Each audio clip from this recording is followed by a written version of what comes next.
नमस्कार सभी साथियों को। हिंदी साहित्य की क्लास में आप सभी का स्वागत करती हूँ, अभिनंदन करती हूँ। और आज के शास्त्र की परिचर्चा को शुरू करते हैं। आज के शास्त्र में हम हिंदी साहित्य काल विभाजन और नामकरण पर बात करेंगे। तो चलिए शुरू करते हैं। जॉर्ज ग्रियर्सन जो है क्या मानते हैं, किस शताब्दी से लेकर किस शताब्दी तक मानते हैं, इन्हीं सब पर हम चर्चा करेंगे। मिश्र बंधु हैं, जॉर्ज ग्रियर्सन है, रामचंद्र शुक्ल हैं, राहुल शंकरत्यायन है, ये क्या मानते हैं। तो पहला पॉइंट है आज का हमारा कि डॉक्टर जॉर्ज ग्रियर्सन का काल विभाजन, इन्होंने जो माना है चारण काल को, इन्होंने 700 से 1300 ईस्वी माना है। फिर 15वीं सदी का इन्होंने धार्मिक पुनः जागरण किया। फिर जायसी की प्रेम कविता, फिर ब्रज का कृष्ण संप्रदाय, मुगल दरबार, तुलसीदास रीत काव्य और तुलसीदास के अन्य प्रवृत्ति, 18वीं शताब्दी, कंपनी के शासन में हिंदुस्तान, महारानी विक्टोरिया के शासन में हिंदुस्तान। फिर दूसरा पॉइंट है इनका कि जॉर्ज ग्रियर्सन ने सर्वप्रथम हिंदी साहित्य के आरंभिक काल को क्या माना है। हिंदी साहित्य के आरंभिक काल को इन्होंने चारण काल माना है। किस नाम से? चारण काल। और इसका समय क्या माना है? 700 से 1300 ईस्वी। फिर ग्रियर्सन ने, अगला पॉइंट है, ग्रियर्सन ने चारण काल के अंतर्गत 9 कवियों को रखा है। कितने कवियों को रखा है? 9 कवियों को रखा है चारण काल के अंतर्गत। वो कवि कौन कौन से हैं? पुष्य कवि, खुमार सिंह, केदार कुमार पाल, अनन्य दास, चंद जगनिक, जोध राज एवं षडंगधर का उल्लेख किया। उसके बाद ग्रियर्सन ने अपने इतिहास में केवल प्रवृत्तिगत काल विभाजन किया। कैसे किया? इतिहास में प्रवृत्तिगत। ग्रियर्सन ने कालों का नामकरण एक आधार पर नहीं किया। तो ये था ग्रियर्सन के बारे में कुछ महत्वपूर्ण पॉइंट। ये पॉइंट रखे, एग्जाम में पूछ लिया जाता है कि आरंभिक काल को क्या कहा? चारण काल। चारण काल का इन्होंने समय क्या माना? 700 से 1300 ईस्वी। चारण काल में कितने कवियों को अंतर्गत रखा? 9 कवियों को रखा। वो कवि कौन कौन से हैं? पुष्य कवि, खुमार सिंह, केदार कुमार पाल, अनन्य दास, चंद जगनिक, जोधराज एवं जोधराज, षडंगधर। इनको याद रखना जरूरी है। उसके बाद आते हैं मिश्र बंधु ने। मिश्र बंधु ने जो है प्रारंभिक काल को 2 भागों में बांट दिया। इन्होंने प्रारंभिक काल को क्या किया? 2 भागों में बांट दिया। प्रारंभिक काल को इन्हें पूर्व प्रारंभिक काल और उत्तर माध्यमिक काल कहा। पूर्व प्रारंभिक काल को इन्होंने 700 से 1343 विक्रम संवत माना। और उत्तर आरंभिक काल को इन्होंने, इसका समय माना 1344 से 1444 विक्रम संवत, 1444 विक्रम संवत इन्होंने माना। ये इन्होंने प्रारंभिक काल का काल विभाजन किया मिश्र बंधुओं ने। फिर उसके बाद इन्होंने मध्यकाल को भी 2 भागों में बांट दिया, पूर्व माध्यमिक काल और प्रौढ़ माध्यमिक काल। पूर्व माध्यमिक काल को इन्होंने समय क्या रखा? 1445 से 1560 विक्रम संवत। पूर्व माध्यमिक काल का इन्होंने समय रखा। फिर प्रौढ़ माध्यमिक काल का इन्होंने समय क्या रखा?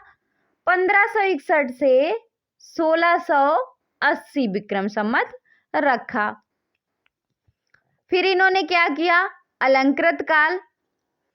अलंकृत काल को इन्होंने 2 भागों में बांट दिया, पूर्वालंकृत काल और उत्तरालंकृत काल। पूर्वालंकृत काल का इन्होंने समय क्या रखा? 1681 से 1790 विक्रम संवत। और उत्तरालंकृत काल को 1791 से 1889 विक्रम संवत रखा और परिवर्तन को 1890 से 1924 विक्रम संवत। ये मिश्र बंधुओं का काल विभाजन था। अगला देखते हैं हम लोग। अब आ जाते हैं रामचंद्र शुक्ल। रामचंद्र शुक्ल ने जो है काल विभाजन को क्या नाम दिया और किस सन से कितना समय टाइम पीरियड जो है माना। इन्होंने आदिकाल को क्या माना? वीर गाथा काल नाम दिया। आदिकाल को वीर गाथा काल नाम दिया। 1050 से 1375 इसका समय माना। आदिकाल का इन्होंने नाम क्या दिया? वीर गाथा काल। समय क्या माना? तो आचार्य रामचंद्र शुक्ल ने आदिकाल को वीर गाथा काल नाम दिया 1050 से 1375। पूर्व मध्यकाल को क्या नाम दिया? भक्ति काल। पूर्व मध्यकाल को क्या नाम दिया? भक्ति काल 1375 से 1700 तक। उत्तर मध्यकाल का क्या नाम दिया? रीति काल नाम दिया। क्या दिया? रीति काल 1700 से 1900। आधुनिक काल को क्या नाम दिया? गद्य काल। क्या नाम दिया? गद्य काल। इसका समय 1900 से 1984। ये जो है शुक्ल का काल विभाजन है। आदिकाल को वीरगाथा काल 1050 से 1375 टाइम पीरियड। पूर्व मध्यकाल को भक्ति काल नाम दिया 1375 से 1700 और उत्तर मध्यकाल को रीतिकाल 1700 से 1900। आधुनिक काल को गद्य काल 1900 से 1984। अब आते हैं हम राम कुमार वर्मा के काल विभाजन पर। इन्होंने संधि काल का जो समय माना है वो क्या माना है? संधि काल का समय माना है 1750 से 1000 विक्रम संवत। चारण काल का समय माना है 1000 से 1375 विक्रम संवत। भक्ति काल का समय माना है 1375 से 1700 विक्रम संवत। रीतिकाल का समय माना है 1700 से 1900 विक्रम संवत। आधुनिक काल को माना है 1900 से अब तक। संधि काल का 750 से 1100 1000 विक्रम संवत। चारण काल का 1000 से 1375 विक्रम संवत। भक्ति काल का 1375 से 1700 विक्रम संवत और रीत काल का 1700 से 1900 विक्रम संवत। आधुनिक काल का 19 से अब तक। अब आते हैं हम गणपति चंद्र के गुप्त का काल विभाजन देखते हैं। गणपति चंद्र गुप्त ने जो है आदिकाल का समय क्या माना है? 1184 से 1350 ईस्वी। सन 1184 से 1350 ईस्वी। पूर्व मध्यकाल का इन्होंने समय क्या माना है? सन 1350 से 1600 ईस्वी माना है। उत्तर मध्यकाल का इन्होंने समय माना है 1600 से 1857 ईस्वी। उसके बाद आधुनिक काल सन 1857 से अब तक इन्होंने माना है गणपति चंद्र गुप्त ने। आदिकाल का फिर से रिपीट कर लेते हैं एक बार। आदिकाल का 1184 से 1350 ईस्वी। पूर्व मध्यकाल का 1350 से 1600 ईस्वी। उत्तर मध्यकाल का 1600 से 1857 ईस्वी तक। आधुनिक काल का 1857 से अब तक। देखो ये एक बार पढ़ने से ये कभी याद नहीं होंगे, या तो इनको आप पॉइंट में लिख के और अपने सामने दीवार पर चिपका लीजिएगा, तो बार बार देखने से ये याद हो जाएगा। अब आते हैं हम डॉक्टर नगेंद्र द्वारा संपादित ग्रंथ हिंदी साहित्य के इतिहास के अनुसार देखते हैं। आदिकाल को 7वीं सदी के मध्य से 14वीं सदी के मध्य तक इन्होंने समय माना है डॉक्टर नगेंद्र ने। भक्ति काल का इन्होंने 14वीं सदी के मध्य से 17वीं सदी के मध्य तक माना है। रीतिकाल का इन्होंने 17वीं सदी के मध्य से 19वीं सदी के मध्य तक माना है। आधुनिक काल को 19वीं सदी के माध्यम से अब तक माना है। उसके बाद इन्होंने आधुनिक काल को 4 भागों में विभाजित किया। पुनर्जागरण काल भारतेंदु काल को कहा है 1857 से 1900। जागरण सुधार काल इन्होंने द्विवेदी काल को कहा है 1900 से 1918 ईस्वी, इसका टाइम पीरियड माना है। छायावाद का काल जो इन्होंने माना है 1918 से 1938 ईस्वी। छायावादोत्तर काल का इन्होंने समय नहीं माना। फिर प्रगति और प्रयोग काल का इन्होंने समय माना है 1938 से 1953 और नवलेखन काल का समय माना है 1953 से अब तक। अब आते हैं हम डॉक्टर बच्चन सिंह का काल विभाजन देखते हैं। अपभ्रंश काल भक्ति काल का इन्होंने समय माना है 1400 से सन 1400 से 1650 तक। फिर रीति काल का इन्होंने समय माना है 1650 से 1857। आधुनिक काल का इन्होंने माना है 1857 से अब तक।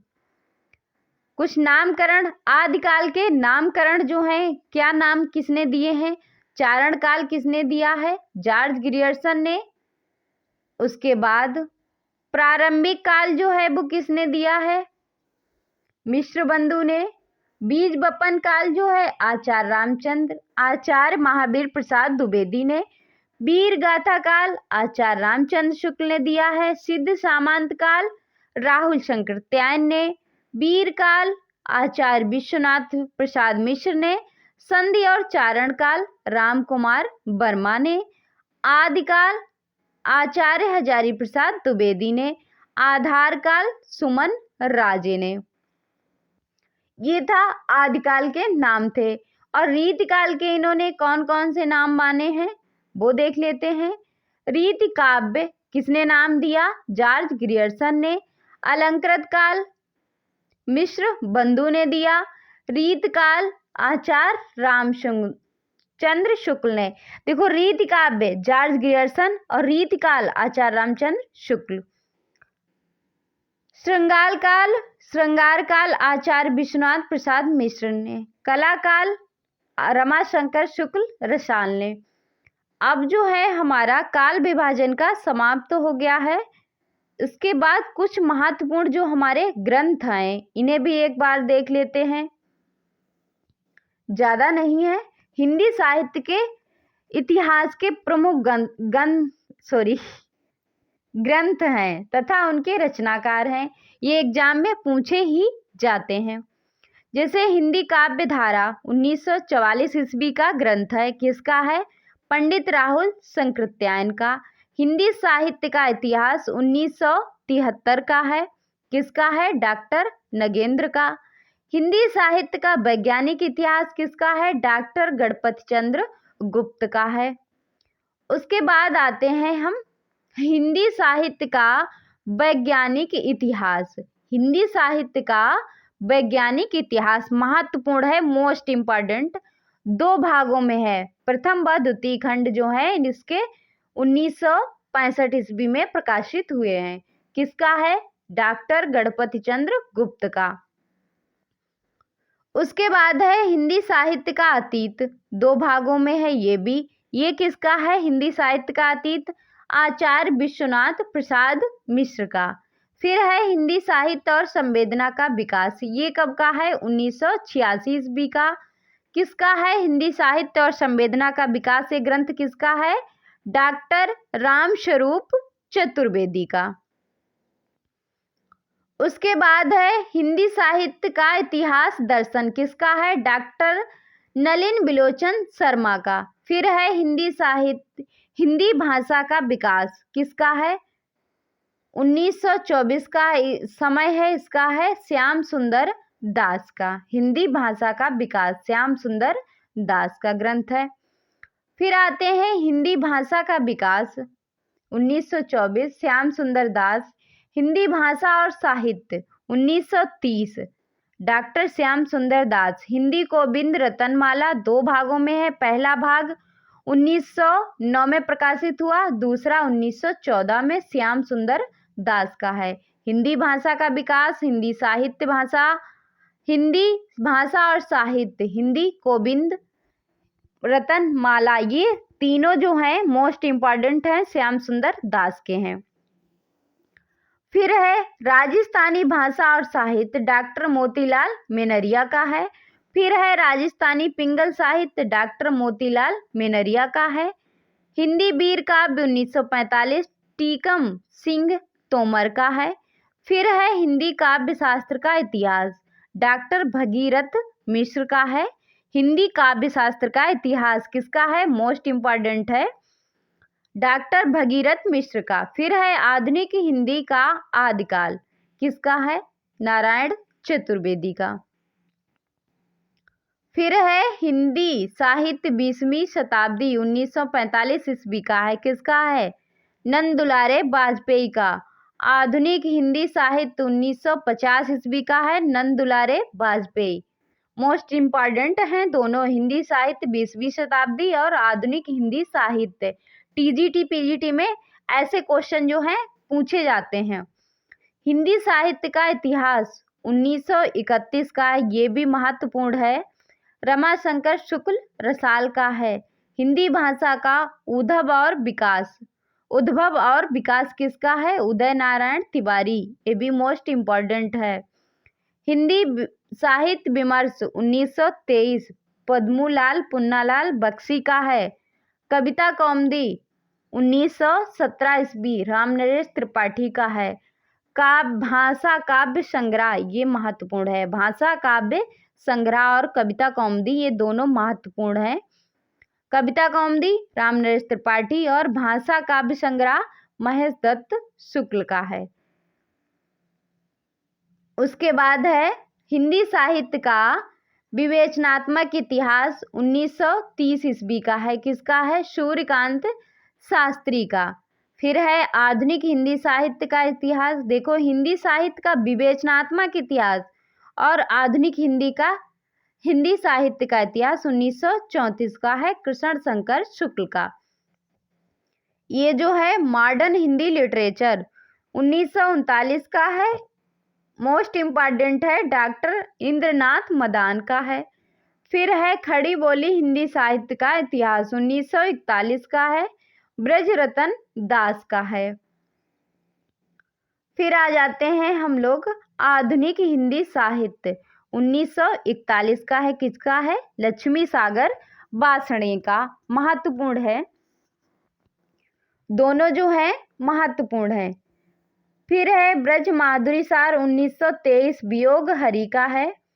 फिर है हिंदी साहित्य का दूसरा इतिहास 1996 का है, डॉक्टर बच्चन सिंह का। फिर है हिंदी साहित्य का आधा इतिहास 2003 का है, सुमन राजे का। फिर है हिंदी साहित्य का मौखिक इतिहास नीलाव का है। फिर है हिंदी साहित्य का ओझल नारी इतिहास नीरजा माधव का है, 2013 का।